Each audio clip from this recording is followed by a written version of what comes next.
joined on Bloomberg TV and radio by Republican Senator Rand Paul of Kentucky. Senator, it's great to have you back on Bloomberg. Thanks Welcome. for having me.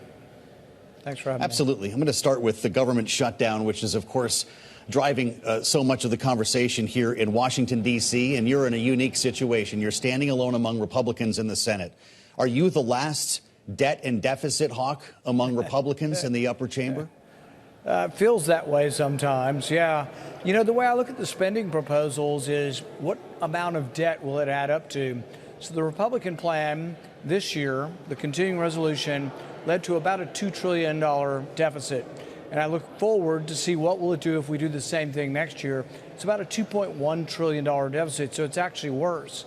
Now, the Democrats are offering an alternative, but their alternative would be $3 trillion in debt. So I think neither plan is a very good plan. And so I've offered an alternative called the penny plan budget, which would take an across-the-board cut and balance the budget over about a 5-year period. It would still add some debt, but in the first year, it would probably be half of what they're looking at now.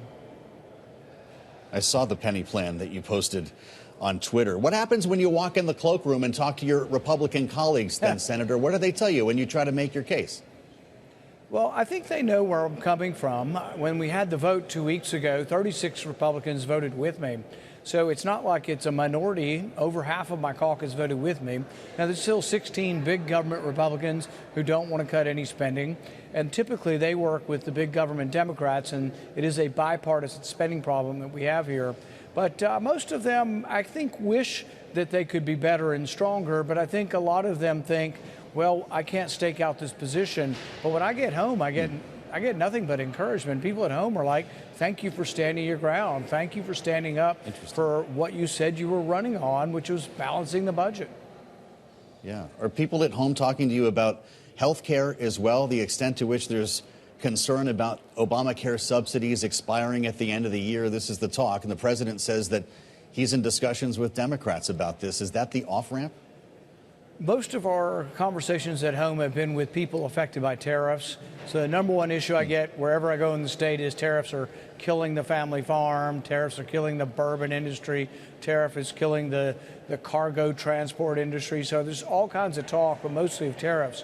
On the idea of health care, I hear mostly from small businesses that are not in the Obamacare exchange, but feel like they don't have the leverage to get a good price. So what I've been offering for years for people who are worried about the price of health care is I'd like to let people buy it through an entity like Costco, which has 44 million members. I'd like to make it legal for you just to go Costco, and then somebody from Costco would negotiate for 44 million members and have the leverage to drive prices down. It's that individual market of small businessmen and women who have trouble with the health insurance. Then there's the whole government subsidy part.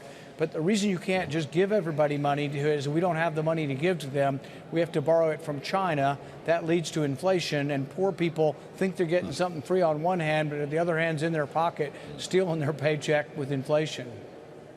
Well, of course, you know, that's what Chuck Schumer is calling for, and Democrats, they want to have a negotiation over these subsidies. When you hear Schumer shutdown, and it's almost a drinking game around here at this point, Senator, we hear that every day from Republicans who join us.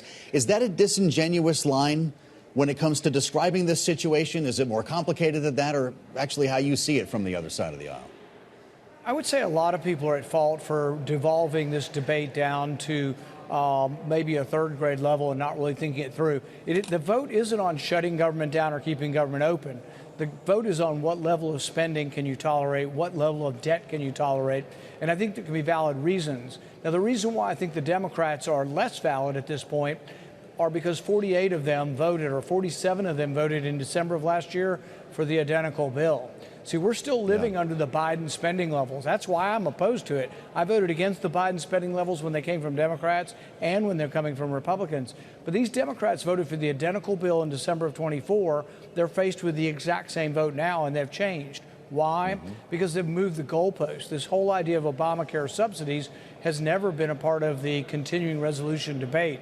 It's something the Democrats put forward, is expiring because the Democrats allowed it to expire in their own legislation. So there's a bit of disingenuousness on their part.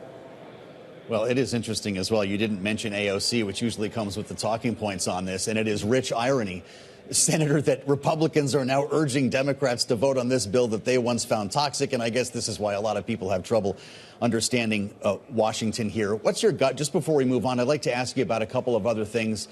Does the government set a new record for shutdowns here? And is the president applying pressure on you? No, I think it lasts a few more days. The Democrats have to put on a show for their left wing. So the socialist wing of the party is hitting them, saying they don't stand up for, government subsidies, for government welfare strong enough. So I think there's a rally this weekend in Washington. The rumor is the Democrats have to put on a show through the rally. Once they've made it through the rally and the left wing doesn't come after and eat their own, then they'll capitulate and say that they want a deal and they'll open the government. You're still a no, though, right? Yeah, I'm a no because I've been a no against the spending levels, but I'm a no for different reasons, not for partisan reasons, not for anything to do with the Obamacare subsidies. I'm a no because both the Republican and Democrat plan offer us too much debt. I want to ask you about what's going on in the Caribbean, Senator Rand Paul, and specifically when it comes to Venezuela. And you've been outspoken about this. You commented around fears of extrajudicial killings following the first boat. We've now had 4. Your concern about the president's actions here, is he looking for regime change in Venezuela? I don't know, but we did discover today that the Coast Guard, when they interdict boats, it's a common thing off the coast of Miami and California. Yeah. About 25% of the time, the boat that they board doesn't have drugs on it. So they have made an error, but they don't kill them. But we've blown up 4 boats now, and if the percentages hold true, did one of those 4 boats not have drug dealers on it? If they all had drug dealers on it, the first 11 they killed, what were their names? What was the evidence linking them to being part of a gang? So I think there's a lot of unknowns here, and I don't think you can have a universal Coast Guard policy of just blowing up boats before they're interdicted. There's, decades-long history of how we board boats. We say, halt, stop, we will board your boat. If they don't halt and stop, there's an escalation of use of force. But we don't just blow ships up. So there is a real problem, and yes, I think it might lead to regime change. And some of the more skeptical among us think that maybe this is a provocation to lead to real regime change, a provocation to get the Venezuelans to react so we can then insert the military. I hope that's not true. Well, I know you're very familiar with these rules as chairman of the Senate Homeland Security Committee, and there's been a question more recently about whether there's a congressional answer to this. Would you support a War Powers Act with eyes on Venezuela? Yes, I will co-sponsor the War Powers Act later this week, and we will be discussing this on the floor. I think it's one of the most important debates we have. And the idea that you can kill someone who you don't know their name and has had no process at all. People say, oh, you're going to give due process to fentanyl killers and all of this. Even in our country, 20,000 people commit murders, and as angry as we are, if it were my family, I would, want to shoot them. But we still have trials because occasionally the accused is found innocent and not guilty. Occasionally we make mistakes, but we can't have a policy where we just blow up ships where we don't even know the people's names. It can't be the policy for drug interdiction either in the country or outside the country. So I will support a war resolution to say the government shouldn't be doing this. Well, that's news, Senator, and really interesting that you're going to put your name on this. Do you have other Republicans who will support that legislation? There will be people quietly who will say it's the right thing to do and will respect me for doing the right thing. I think most will be afraid of the response from the White House. The President just announced a stake in Trilogy Metals now. This is the 4th company, by my count, with a government equity stake. There's also the golden share when it comes to U.S. Steel. Is there any position in which you would support these moves? Is MP Materials, for instance, an exemption in the name of national security? Are we going down the wrong road here? You've called this a step towards socialism. Now that we have more companies, are we ever closer? I wrote a book called The Case Against Socialism, and so I'm not for government ownership of the means of production, but I'm also not for the government owning 10% of the means of production. They're all various forms and degrees of socialism. I do think that the law also, the statute that gave money to these companies, I was against it because I'm against subsidies, particularly when we have to borrow them.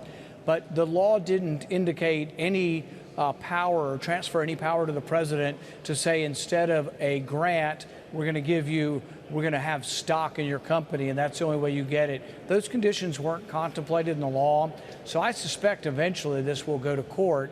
I've been surprised how quickly the companies have acquiesced in it, but I guess it is free money from their perspective. And when you get free money, it's hard to turn away from that. But no, I don't like it. I don't like the government sort of saying to NVIDIA, hey guys, yeah, you can sell in China this year, but we want 15%. You know, we want 15%. There is no legal authority to do things like that. And, you know, my problem is, imagine what this would be like if you had Mondami as president or AOC as president. There's my talking point. It came back in. If AOC were president, can you imagine what would it mean for her to own the companies? What if she owned 10% of Exxon? What if she owned 10% of the oil companies? Oh, my goodness. So I don't want Republicans or Democrats to own the companies. It's a terrible idea. Duly noted. When you think about what we're discussing here, though, socialism with regard to government stakes in publicly traded companies, in the case of Intel, you've got Trilogy Metals now. We can talk about TikTok and the integrity of Congress, authoritarianism when it comes to extrajudicial killings off Venezuela. We've all done this in just 10 minutes, Senator. So is Donald Trump an autocrat? Well, the interesting thing is, despite my complaints, despite my pushback, I still think he's the best president of our lifetime, frankly.